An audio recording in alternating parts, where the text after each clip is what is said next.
Hey everyone, and welcome back to the channel. So in today's head-to-head comparison, let's take a look at the 2025 BMW X5 xDrive50e and the 2025 Lexus RX500h F Sport.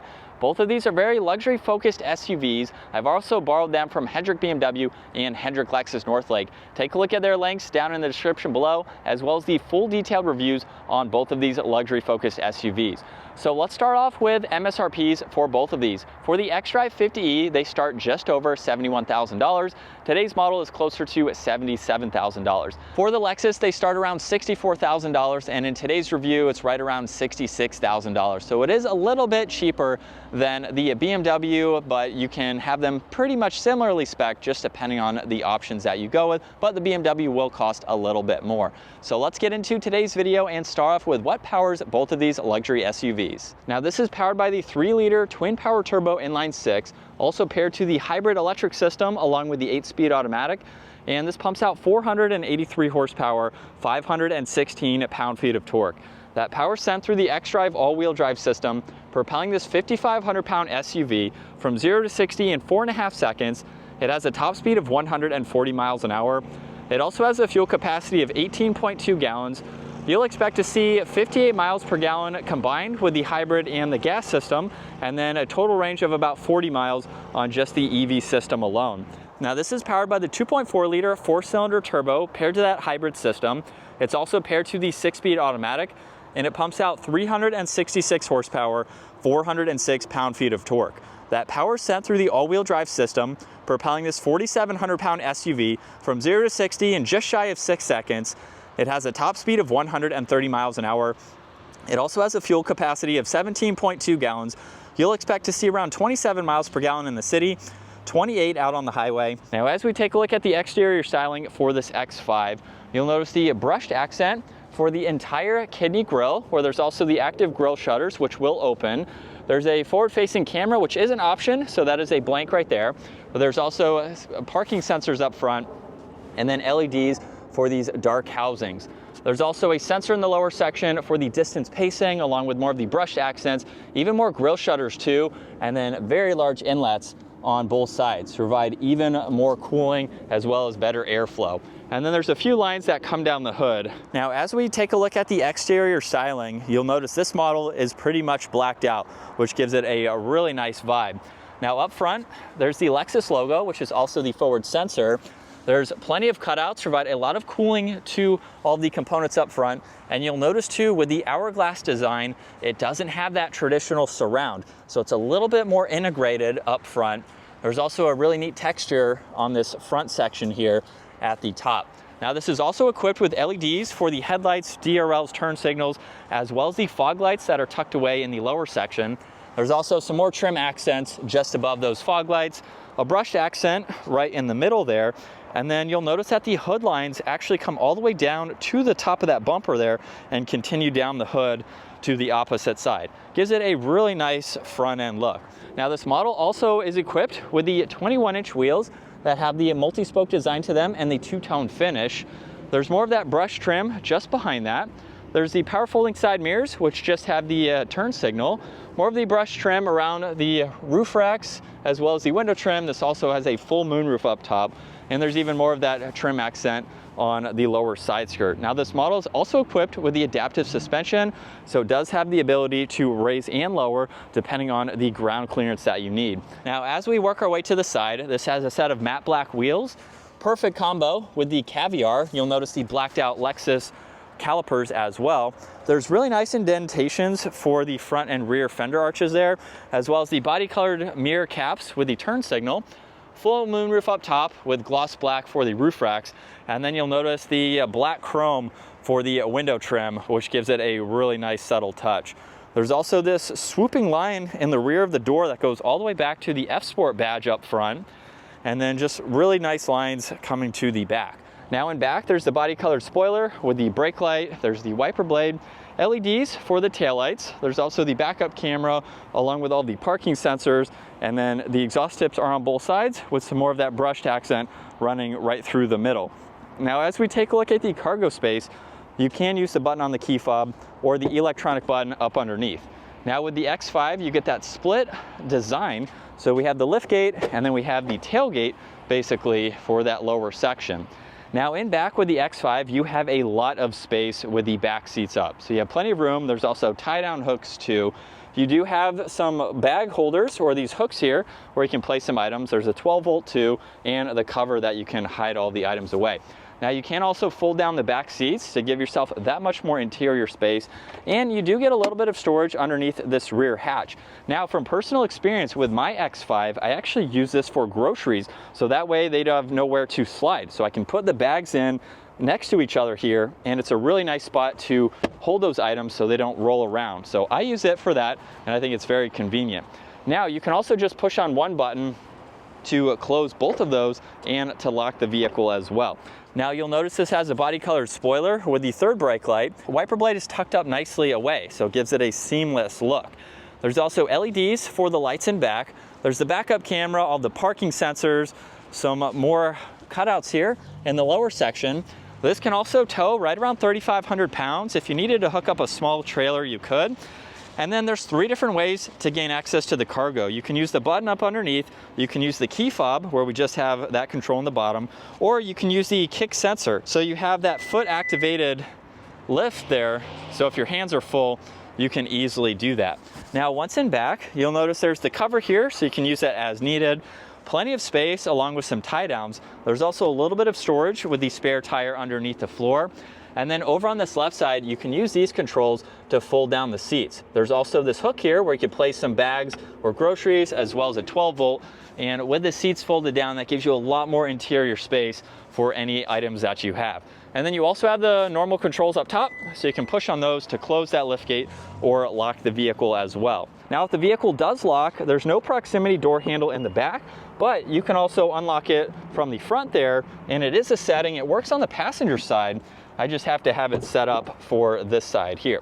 Now in back, this has brushed accents. There's also all the leather, interior lighting, wood trim, and some storage in the lower section, and then a nice design for these seats. Now, once in back, there's storage pockets in the lower section. You can also charge and attach tablets in the upper section there. There's vents in the middle, and then we have all the climate adjustments, some storage, and auxiliaries down below. And then at 5'10", I have about 1.5 inches or 2 of headroom, so it's pretty comfortable to sit in the back. Now these do not recline, so that's as far back as they go. Right in the middle, you get a little bit of storage along with cup holders in the front section, and then you can fold this middle seat down individually. So if you need that, it's very nice to have the option to do that. And you have large windows in the back, so visibility is actually pretty easy to see all around. Now, as we work our way to the back, we do have the proximity door handles. Now for this RX model, this door handle is actually fixed. So you just reach in, push on the electronic button on the back side, and that's how you can open up this door. Where we have a very nice design for the door panel. There's this suede surrounding one speaker. There's also the electronic release. If you need to pull it this way, that is the emergency release, where you just pull that twice. And then you have more storage in the lower section. And then a really nice design for the leather and Alcantara seats here. You'll notice those on the inserts. At my height, 5'10", I have a good bit of space as well. There's also storage pockets. You have your vents along with temperature and some auxiliaries. And then I have maybe a 1/2 inch or so of headroom, but it's pretty comfortable. Hopefully you can tell too, I have this seat reclined all of the way. So you have a lot more relaxation in the back of this SUV by being able to do that. And then right in the middle, there's the armrest. You have cup holders on the front section, and then you have additional storage on the back section there. And then it's pretty easy to see. You do have this massive pillar right there, but you have large cargo windows too. And there's also no bulge in the middle, very, very slight. So if you have a middle seat passenger, it's not going to take up most of their leg room. For this door panel, there's the memory seating adjustments, the mirror controls, which are power folding, there's the window adjustments, fuel cap release, a little bit of storage. And then on the driver's side, this is how you can plug in the vehicle. So to fill it up with fuel, that's on the back passenger side. And then there's the automatic seats with all those controls nicely laid out. Now, as we hop into it, we have the leather steering wheel, and if we start this up, you're not actually going to hear anything. It will default to the EV setting. Now, this has paddle shifters on both sides. There's also tuning with your volume, Bluetooth and voice commands, and then on the left side of the cruise control settings. Now, if I push on this button in the middle, we can actually go through quite a lot of content within this screen. So you can go through all this just depending on what you would like to see. And then you also have the head-up display. So you can adjust that with a few different settings to monitor that. The rest of it is fixed, so you have everything laid out very nicely. Now on this left side, you get a little bit of storage. There's also the headlight adjustments with one air vent. There's leather for the entire dash. And then with the infotainment system, you have the shortcuts in the lower section to get through all of this. Apple CarPlay, Android Auto, you can get into the interior lighting, parking sensors, even YouTube, so you can watch this video. You have quite a lot that you can monitor there. There's also the home screen with the split view, so that way you can go through some info on this left side. You can get into all the climate functions, so you can go through all of that as needed. There's also navigation in full screen. You can pull up music. And then this model is also equipped with heated seats, and it has the heated steering wheel. Underneath that, there's more air vents along with power volume tuning and some defrosters. There's wireless charging with storage, cup holders, and auxiliaries. And then you do have these shortcuts for this screen. So you don't have to use it as a touchscreen system, which is nice. And like I mentioned, this has the adaptive suspension, so you can raise and lower this. It's also self-leveling too. Now let's put this into reverse, where there's the backup camera and the sensors. This also has the backup assistance. There's drive, sport mode, and park, and then traction control, parking sensors. When you push on the battery icon, this is actually how you can start charging the battery. So this will allow the vehicle to drive without you actually using the hybrid system. And then behind that, we have the rest of the drive modes. So there's sport mode. You heard the vehicle just started up. There's also the hybrid setting. There's the full EV setting, which it needs to be charged enough. We have about 6 miles on the range right now. There's a downhill assist, and then auto hold and the e-brake. Split design for the armrest here with an auxiliary. There's also storage down below, along with the ambient lighting with the X5 badge over there. There's garage door buttons up top, dome lights, and the adjustments for the sunshade and sunroof. And here's a look at visibility over both shoulders. You have a lot of glass, so for this bigger SUV, it's very easy to see. Now as we work our way up front, the door panel is pretty much the same. You have all of your side mirror adjustments, which are power folding, window controls, same release, and additional storage. And then the automatic front seats, which have F Sport up in the headrest, along with the rest of the leather and suede there. F Sport is also down on the door sill there. And then there's the solid and perforated leather steering wheel with the F Sport badge. Let's start this up, where on the right side, you'll notice cruise along with the lane keeping assist. There's volume on this side. And then we have arrows and these controls on both sides. So if I just push on one of these arrows here, you'll notice that this is showing us what that control is. You can also push on the lower section to change it. Now we have mode and tuning along with audio. If I push on it again, now we have phone and seek and track. Now for the controls on the right side of the steering wheel, this is how you can get to your following distance along with your mode. So your drive assist mode, you can turn that on or off. There's 2 blanks for that one. And then if I push on that button again, now we have 2 blanks up top and then your display to the left and the right. So if I go back in and turn the head-up display on now, and we use that control on the right side of the steering wheel, now we can see everything. Hopefully you can still see that, where we can go through the displays.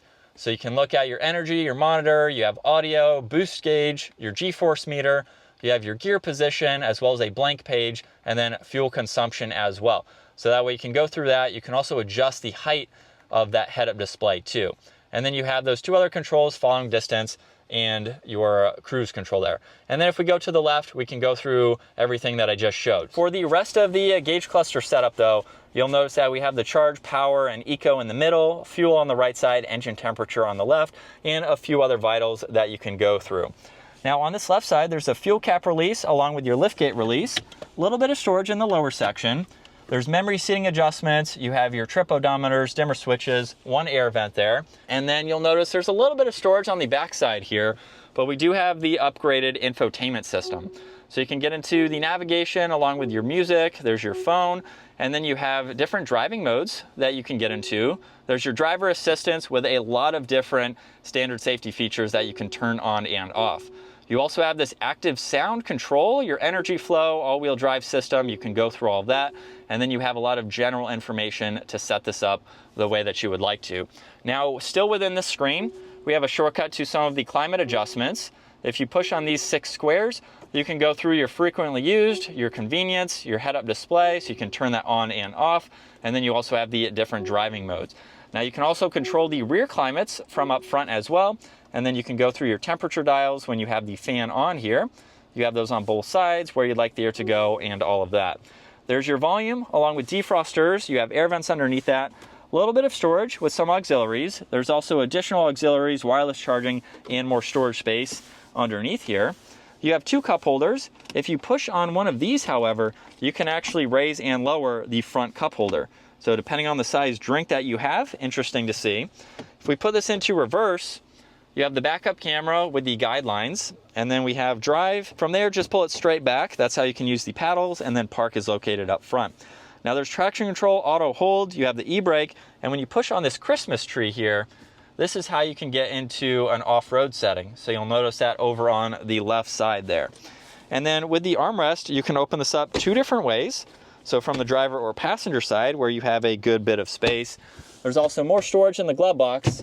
And then up top you have garage door buttons, and then you also get a sunglass holder and the controls for the sunshade and that sunroof. And then here's a look at visibility. A lot easier to see around that pillar from up front, especially with those windows in the back. And then you can easily see over that left side as well. And we are still in sport mode. We'll just have it in the normal setting here. Give it a small acceleration.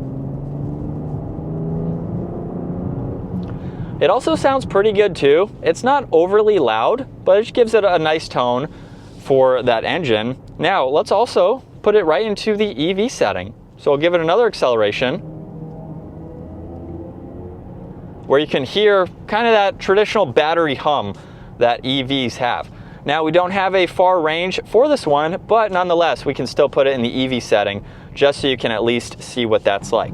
Now from personal experience, I haven't used just the EV system by itself in quite some time. I was in stop and go traffic for about a half hour one day, and I was like, oh, I'll just put it in the EV setting, and I was able to go through traffic without having the engine on. So a situation like that, I think it's really cool to have, so that way you don't have to run the engine. But you have the different options just depending on how you would like to drive. So you kind of learn how you want to drive it and when you want to use each setting when.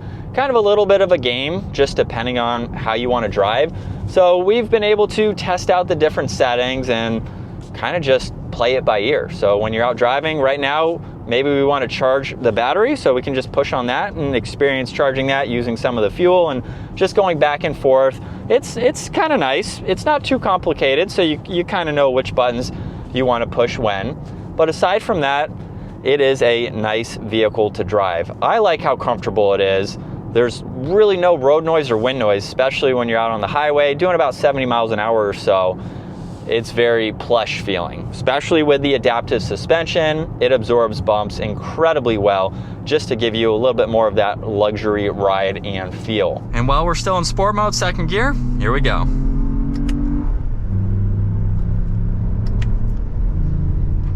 And we are up to speed. It is neat that the gauge cluster will change to show you a little bit more of a sporty view. But this is what it's like to be behind the wheel for this RX500. Really nice interior. I like the upgrades that this model has received. The larger infotainment system is an option for this model, so you can get that as needed. But it's a really nice place to be. We don't have quite a fully loaded RX model, but we do have some options just to give it a nice look. So you can throw on a few other options just depending on what you would like. And it is a smooth driving vehicle. This would be something that you could daily drive. You can rack up the miles on. We do have that hybrid system, so that is going to give you a little bit more power in the lower RPM range, just to kind of get up moving a little bit quicker. There's no settings to have the hybrid system used as is. That's kind of all automatic in the background, where when you start it up or in parking lot situations, it'll utilize a little bit more of that hybrid system. If we go into normal, you can see your charge, eco, and power. That's all in the background. This isn't a plug-in or anything like that. So if you're looking for, again, more of a simple vehicle, you don't have to mess with any of the driving modes aside from your eco and sport. you can let that hybrid system work in the background, which I think is really neat, but it's definitely going to give you more get up and go and then the slower speed. So it's a really nice system to have for a model like this, and it's going to give you a lot better MPG. So for having an SUV, you can get some really good MPG numbers. So coming back to our final thoughts now between the X5 and the RX. Both of these are very luxury focused. I think it really just depends on what options you like, the exterior and interior styling differences that you like as well. You are going to get a lot more options and a lot more features with the X5. So if you're not looking to spec it out with a lot of those extra bells and whistles, you can go with the Lexus. If you want to get some of those extras, you can go with the X5. Now, I personally own an X5.